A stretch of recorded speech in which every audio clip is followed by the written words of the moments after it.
A person from two-dimensional space can look down at a person living in one dimension and say, "You're trapped." The one-dimensional person looks up.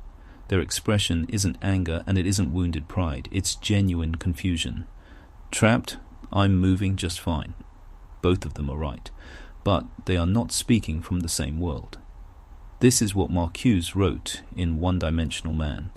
He said, "A person who truly lives inside one dimension cannot feel that they are constrained, not because they're being evasive, not because they've gone numb, but because perceiving a constraint requires having the concept of another dimension in the first place.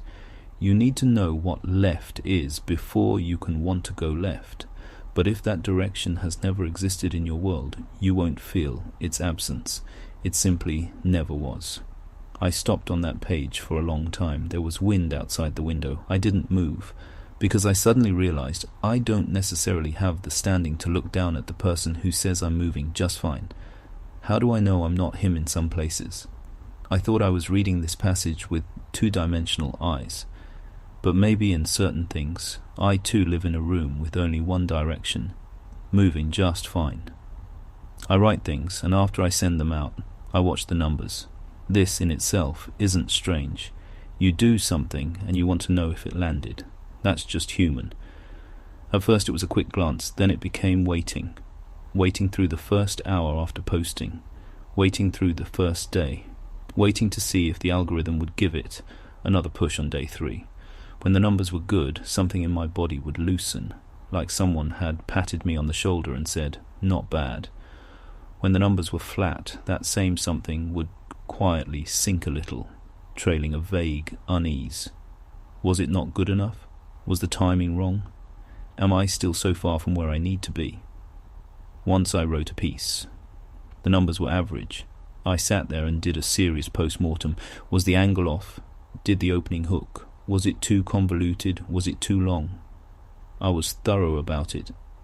It looked right. But then a thought surfaced that made me stop.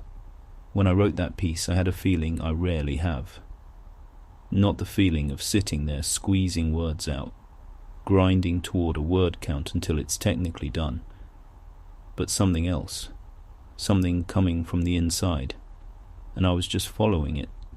Sometimes while writing, I didn't even know what the next sentence would be, and then it arrived.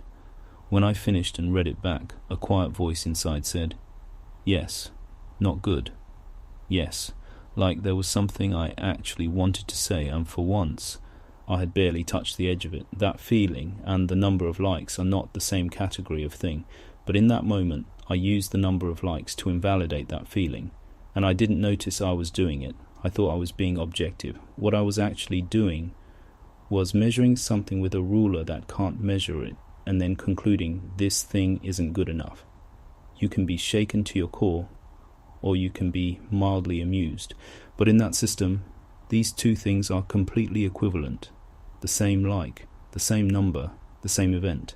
An experience that took you 3 days, that moved through you slowly, shifting and rearranging something inside, and an experience that made you laugh for 3 seconds while scrolling. In that system, they are the same thing, one like each, one valid data point each, both filed under positive user engagement. It's not that platforms don't want to distinguish them. It's not that the algorithm is lazy. It's that the architecture of that system never had that dimension built in, like a ruler that can't measure color, not because the ruler is broken, but because it was never made for that. So it wasn't that my writing wasn't good enough, it's that the ruler wasn't measuring for that. But if you stare at that ruler long enough, you begin to feel only what it measures is real. What it can't measure is not. Is that my own delusion? Am I being sentimental? Is that feeling of something coming from the inside not actually worth anything? Is it just a story I've been telling myself? That is what makes the room truly dangerous. Not that it locks any doors, but that it teaches you to see your own experience through its eyes. There's a word in Russian, dusha. In Chinese it gets translated as soul, which sounds a little abstract, a little poetic, the kind of word you'd use in an essay. But my Russian friend told me it doesn't have that texture in Russian. When Russians say a person has dusha, they're not complimenting his artistic sensibility. They're saying he has something genuinely interior, that what he does comes from that place, not from performance, not from calculation.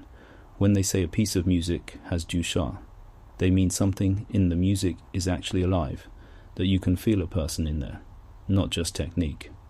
She told me it's very hard to fake. You've met people who say all the right things, every sentence polished, and when they're done, you feel empty. That's the absence of du chat. You've also met people who say nothing remarkable, and yet, when they're done, something has quietly touched you. That's it. Du chat doesn't give you likes. It doesn't give you data. It doesn't tell you whether you're doing well. What it does is this.